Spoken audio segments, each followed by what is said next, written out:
Hello, CAPIS clients and friends. This is Ed O'Dowd with Capital Institutional Services, and we'd like to welcome you to our monthly research call. This is part of a series we have of independent research providers, providing them on a monthly basis to give you some content in order to make good investment decisions. Today, we're joined by Markets Policy Partners, John Fagan from their firm. Unfortunately, Brendan Walsh from their firm will not be able to join us today. He has another client engagement, but we do have John, and we're excited to have him back. This is part of a series that we do at CAPIS on a monthly basis to give you content. Last month, I think we had Jeff Garbaz of Quantitative Partners looking more at kind of quantitative analysis. Today with Markets Policy Partners, they do a great job of macroeconomics, looking at policy, kind of what happens in Washington and how the two meet together. So we're always excited to have them. We've had them many times in the past. And John, it always seems that when we have you on, it's always good timing. I said this last time I talked to you. Yesterday, the Fed met, left rates unchanged, but I feel like the last few calls, there's been some type of macroeconomic event happening to give us something to talk about, and then obviously other issues that you might want to delve into. So, John, great to have you. Thanks, Ed. Yeah, absolutely. Never a dull moment in macro these days. It's a target-rich environment, and I guess we'll kick off with the Federal Reserve just to give people context from our call. We've been of the view that the Federal Reserve is done with rate hikes, and that they would essentially meet expectations at the meeting yesterday by sounding hawkish and providing some additional signals about their higher for longer mantra, which is progressively getting through to financial markets. Certainly over the summer, they seem to have a tough time making that case, despite the resilience of the economic data. Since then, we've seen in Fed fund futures and the longer end of the curve coming up a little bit in the end of the curve, obviously, and Fed fund futures beginning to take some of those anticipated rate cuts in 2024 off the table. Our view is from here that the Fed will continue to talk tough. We think this is essentially like a fighting retreat from the rate hike cycle. They don't want financial markets to get excited about peak rates because they'll immediately start thinking about rate cuts. And the Fed wants to basically keep everybody on their toes, off balance, thinking maybe there's going to be another rate hike, and the signal with the dots beginning showing that is in the minds of some of the members of the FOMC. And when you look at their longer term projections, obviously those coming up, that's sending a message too. We think that the upcoming meeting is going to sound a whole lot like, the upcoming meetings through the rest of the year are going to sound a whole lot like the September meeting, with the Federal Reserve basically saying, we could still hike rates, if the data warrants it. That's always the conditionality. And I think that's, just to wrap up our Federal Reserve views and then segue into the macro outlook that informs those views. Essentially, we think the Fed is going to be on hold. This is the peak of rates, but talking tough through the end of the year and into next year. And we think that the current market has come in a little bit. The Fed funds futures are pricing in, maybe 75 basis points of rate cuts next year, maybe down to 50. We are going to take the under on pretty much wherever Fed fund futures are. We think the Federal Reserve is going to be extremely paranoid about releasing the inflation genie from the bottle and reversing all the work that it's done to tame inflation next year. We think that if there's one lesson that the Fed has internalized from the Volcker years, it's not really about where the terminal rate is. It's really about don't cut too soon. A premature declaration of victory is the worst of all worlds for a monetary policymaker, and we think that is going to be their guiding principle next year, which is the potential reawakening of inflation is the worst outcome than persistently tight financial conditions weighing on growth.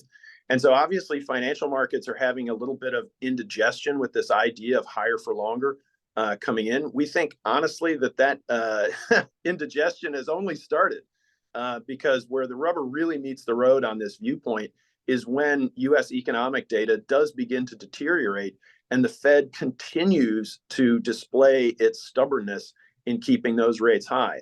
That will be a very, I think that our view is that is the next real leg down in risk assets when you finally do get the U.S. consumer beginning to tire out, and I'll talk a little bit more about that. But our view in general is that growth does deteriorate through the end of the year, and the U.S. goes into a relatively mild but quite lengthy recession, or almost quasi-recessionary period with low growth next year. And we think that the Federal Reserve is going to be very stingy with its rate cuts, even in the face of mildly recessionary and weakening economic activity, particularly with labor markets lagging but beginning to catch down with the rest of the economy.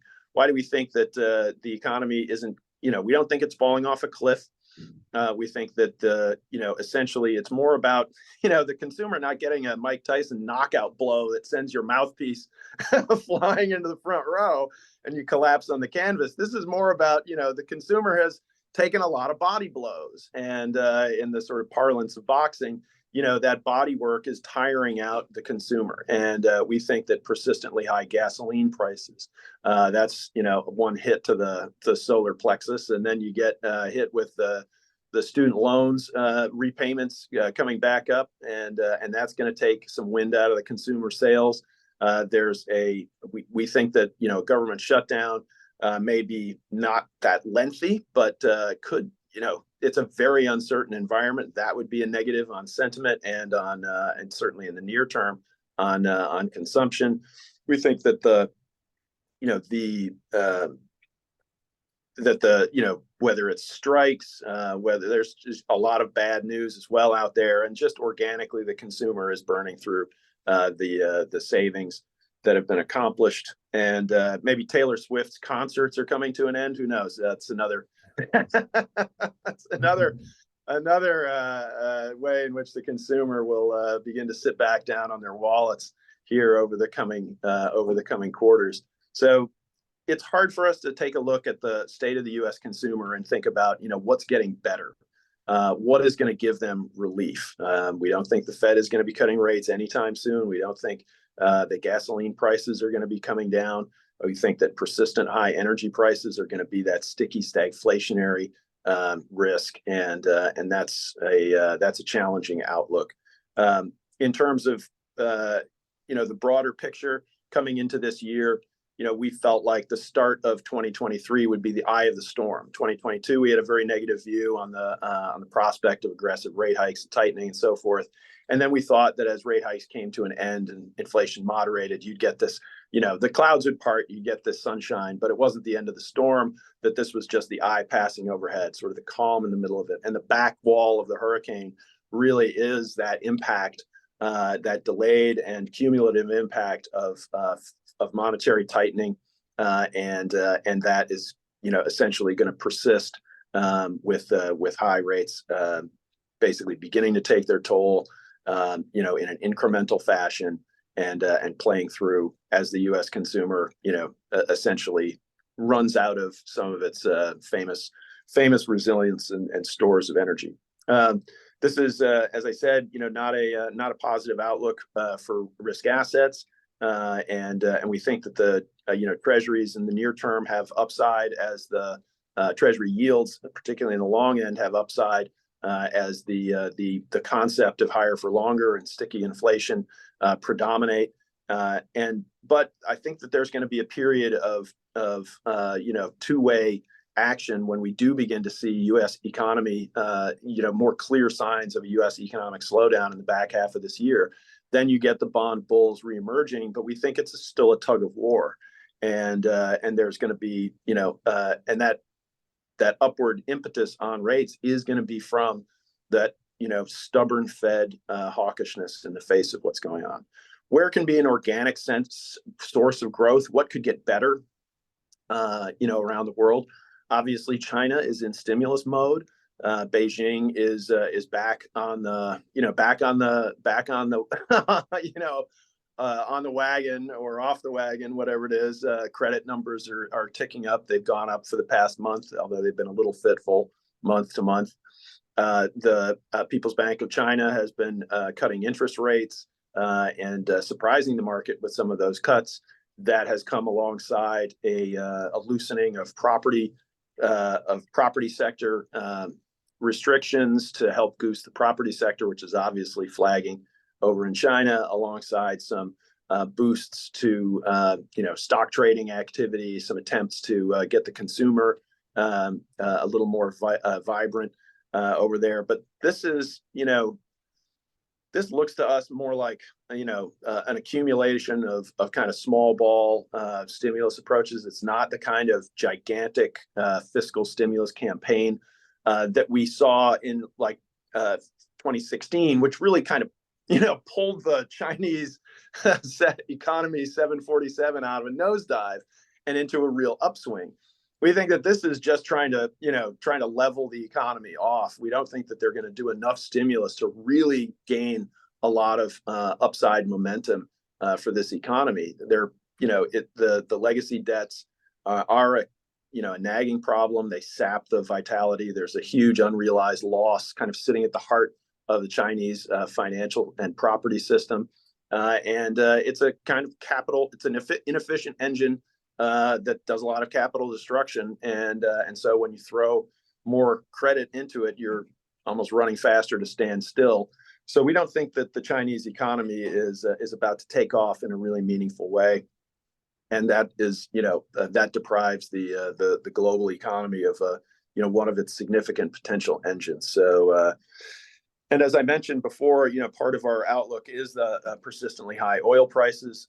We have, we've been of the view that OPEC would come in around $80 a barrel and seek to push things higher. We don't think that they're excited about trying to get, to $100 a barrel anytime soon, but they want persistently high oil prices. Clearly, that's a geostrategic calculus as well, certainly with Russia in the mix, along with Saudi. The Saudis have shown the Biden administration, the downside of poor relations with the kingdom. The Biden administration has, I think, however you feel about it, adopted more of a realpolitik kind of dynamic toward Saudi, rather than I don't want to say moralizing, but the human rights kind of focus earlier in the administration. So with a big election coming up, they really do need the Saudis to be on side, and clearly they're not really with the program right now. We think the Saudis are going to really stick to their unilateral cuts and keep supplies tight. And we think that is, that's all fits into our picture of the kind of stagflationary dynamic and the Fed staying on hold for fear of rekindling inflation. Let's see that since it's Washington, D.C. that I'm situated in and we work from and we're based in, there is about a government shutdown. I lived through some of those when I was at the Treasury Department. They're no fun, but you get designated. I was designated an essential personnel, so I had to show up, and my whole staff would be out playing frisbee. It's so that's the way things work. You have an enormous amount of people still coming into the office, but all your staffers are gone, which is not a great way to get things done. So it's the longest I guess the longest one was in 2019 actually, and it was sort of like a month long shutdown. And that's the kind of thing that you get the payback afterward, the back pay, so it doesn't leave a persistent divot in the economy. But it's bad for sentiment. And the question about how long this one might last, there's a column in the overheard in Washington, D.C. and someone heard a Hill staffer saying, everyone keeps asking me if there's going to be a government shutdown. Speaker McCarthy doesn't know if there's going to be a government shutdown. So everybody's guessing. It is a very strange time. Our sense is that this probably plays out in a way that looks a little bit like the debt ceiling deal, where you have a lot of noise, you have a lot of threats. But as soon as the far right of the Republican Party removes if they do remove Speaker McCarthy, then immediately they lose a lot of their leverage. It's better for them to have him in there, beholden to them, and trying to kowtow to them to where he can. There's really nobody else that looks like they're ready to step to the plate. Certainly, out there beating the drum for their candidacy for that role. It's a poison chalice.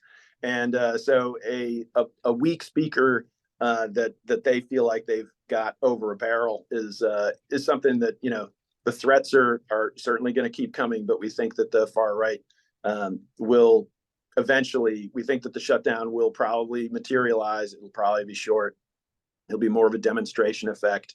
There'll be a compromise, and then the far right of the Republican congressional wing will be voluble about the criticism of the deal and whatever it is. So we think that is that's sort of a kabuki theater that's going to play out, but it really is points to the partisan dynamics that are at play in Washington, D.C., that are only going to deepen as we get into the election cycle. We had a client meeting this morning, and they wanted to talk a lot about the election. It was very interesting thinking about some of the things that a second-term Biden administration might be able to accomplish, or a second-term Trump administration would prioritize. Very interesting kind of thought experiments, and I don't want to say these are like high conviction calls. But our base case is that it is another Biden-Trump rematch, and that essentially the Biden's got his message on the economy, and our sense is that Trump's message on the economy is going to look a whole lot like his first term, which was well suited to the economic dynamics then, but how they translate now make us think that Trump would be risking re-election of Trump would be risking a sort of bond vigilante moment. He's not about fiscal rectitude. He's certainly not interested in cutting Social Security and Medicare like some other members of his party. He's already said in interviews he thinks interest rates are too high. Would he fire Jay Powell if he doesn't cut interest rates? Yeah, I think he would. I think he would. And I think he'd put Judy Shelton in there. I think he would pack the economic team with people that are very, that are interested in tax cuts and creating that same kind of dynamic that created the Trump economic miracle. But that was coming from just an incredibly different base, right? Super low inflation. Moderate growth, where tax cuts could really, make a kind of a splashy and positive difference. Interest rates weren't that high. The Fed was, mostly done with their rate hikes by it was through the end of 2018, and then Powell pirouetted, and a lot of people in Washington D.C. think he cut rates because of the pressure from Trump, and Trump won't be shy about pressuring the Fed, and we think that he actually would fire Powell if he doesn't get the rate cuts he wants. That's a very bond vigilante kind of dynamic. It's something that we don't think that that a second Trump term would really have the capability of changing its economic stripes that significantly. The Biden administration, when we look at the Fed, they say, oh, it's Powell's Fed. This is Biden's Fed. This is a Biden dominated, Biden appointee dominated, it's Democrat dominated. And they seem to have made, in a normal sort of political cycle, it's kind of auspicious for the Fed to start cutting rates before an election, especially, that's what the president wants, no matter what party you're pulling for. But, in this case, we think that the Democratic sensibilities have really coalesced around this idea that getting inflation down is more important, and keeping inflation down is more important politically for Biden than a frisky economy. And we think that that is the cost benefit analysis that they're going to be weighing is going to look tougher when the economy slows down. And, they've been trying to push Bidenomics. We think that the timing might be a little bit challenging for them as the economy does slow down. And we think that the Fed is going to hold rates. If we peer into the economic policies of Biden's second term, our sense is that a second term of Biden provides a couple of different opportunities. Obviously, a lot depends on what the kind of makeup of Congress is, but assuming that there's some sort of split house, can Biden do big things in his second second term? What we think may be on the agenda would be a more of a carrots approach with China, not deviating from the high tech tech transfer prohibitions, anything national security. We think that the Biden administration, a second Biden administration, would keep going on that front. But our sense is that they might be able to put some other stuff on the table, maybe some of that phase one deal that the Trump administration put together, some of the rolling off some of the tariffs that were in legacy from that, and trying to find some areas of common ground in Washington, D.C. You hear U.S. and China have clean energy and essentially climate as a common area of cooperation, trying to rebuild some level of trust. But we don't think the Biden administration is going to be soft on China, but we think that there's a chance that there is some greater push toward détente. We've seen sort of the flickers of that with Raimondo's visit, with Yellen's visit, and they're trying to engage fruitfully with the strategic competitor. And we think that the Biden administration would have the ability to do that on a more substantive basis. We're sort of putting it out there that if there is any sort of approach to in the near term to some sort of fiscal fixes, right, trying to get deficits and budgets under control, the Biden second term, and this is purely speculation, offers the opportunity of a Nixon in China moment, where Biden, only Joe Biden, only someone as committed to the middle class as Joe Biden could go in and say, hey, look, it's time to change some of the benefit structure of these programs, and we've got a means test or whatever it is, right? That begins to get some of these huge parts of the budget, these untouchable areas under control. That's the kind of thing that Biden might look seriously at doing in a second term if he's well advised in the economic arena. And he's shown his ability to get stuff done in a bipartisan way, despite all of the partisan infighting. So watch this space. It's something that we're going to have a lot more conversations about over the coming year. But when we put the 2020 looked like a very binary election as well, right? One track pretty widely divergent from the other track, depending on who won the presidency. But we think that this current election coming up is even more binary in terms of the outcome. Very, very divergent paths from there. So I'll pause for some questions, and apologies, I'm on my phone because my computer is having all kinds of issues. So we can see you just fine. I didn't even know you're on your phone until you told me before the call. You're looking and coming through fine, as far as I can tell. Okay, you talked about we talked about the debt ceiling, I guess, back in June, and 2 days ago we crossed over 33 trillion as far as the national debt. It's growing quickly in terms of what the government is bringing in terms of tax revenue and the expenditures. There's a disconnect, and it's growing. And when do we revisit the debt ceiling again? Is it 2025, I think? And the way it's growing, crossing over 33 trillion, were we at 31.7 not long ago? So it just feels like what you just mentioned, as far as Biden trying to, or Trump, whoever it is, I feel like in the next 4 years, sooner, there has to be some moment of reality in terms of, what do you think? Would the market finally pay attention to, hey, Now we're at 36 trillion, 37 trillion. At what point is this really rubber meet the road on this, and this has to get fixed? Yeah, I mean, when we look at there is a lot of debate right now how much angst over the fiscal picture is being reflected in this rise in treasury yields. If you're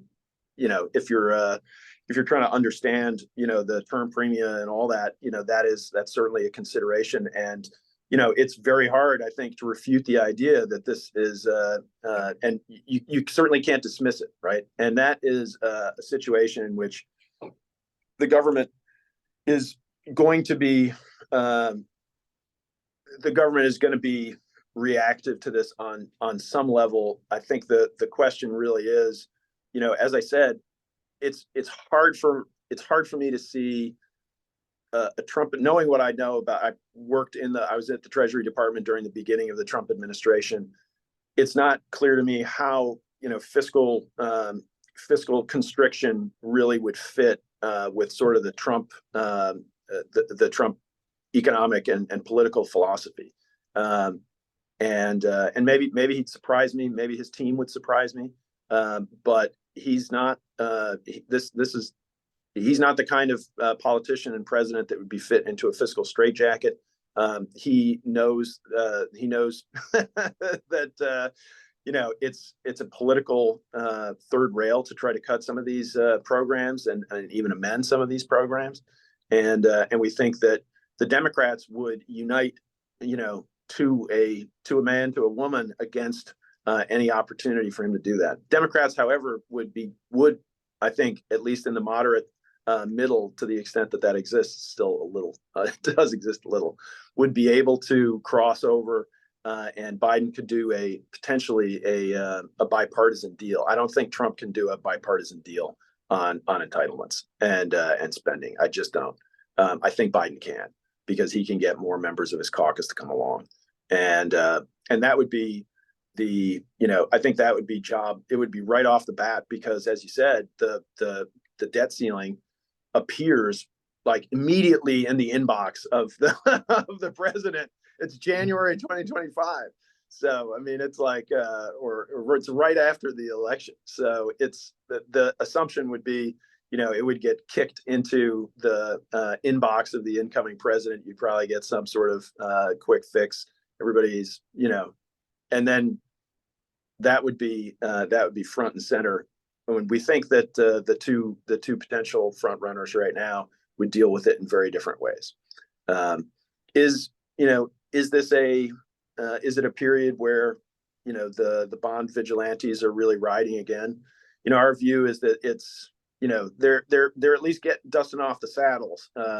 But we think that our expectation is that as U.S. economic growth begins to slow down more manifestly in the back of the year, we're going to get that much more two-way price action, particularly in the longer end of the curve. And it's going to forestall some of those predictions that Treasury yields are just going up and up and up. Mm-hmm. Makes sense. All right. If there's any attendees on the call that would like to ask a question or put it into the chat, I do not see anything in there right now, but feel free to enter something if there's any questions at all. If not, that's great too. I know John does a very thorough job of covering all the topics, and again, I think just with the Fed decision yesterday, it's always good timing. Gives us something, kind of a launching pad to talk about. But we appreciate your time today, John, very much, and look forward to speaking with you in the future. And CAPIS clients, we will have another call for you. I believe it's going to be Thursday, October 19th. I do not know who we have slated for that call, but your sales rep at CAPIS, or we'll be putting out the message and sending out invites here shortly as we get closer to that date. Well, thank you very much, John. I really appreciate it. Thanks, Ed. Always enjoy it. Thanks, everybody, for joining the call. And Markets Policy Partners, go to marketspolicypartners.com to learn more about John and Brendan's viewpoints. You can also contact your sales coverage at CAPIS, or contact the firm if you'd like a more direct relationship with John and Brendan. We can kind of get you in touch with them, and maybe you can work something out to answer questions as it pertains to your investment needs. So thanks again, and we'll look forward to you on the next call. All right, take care. Bye-bye, everybody.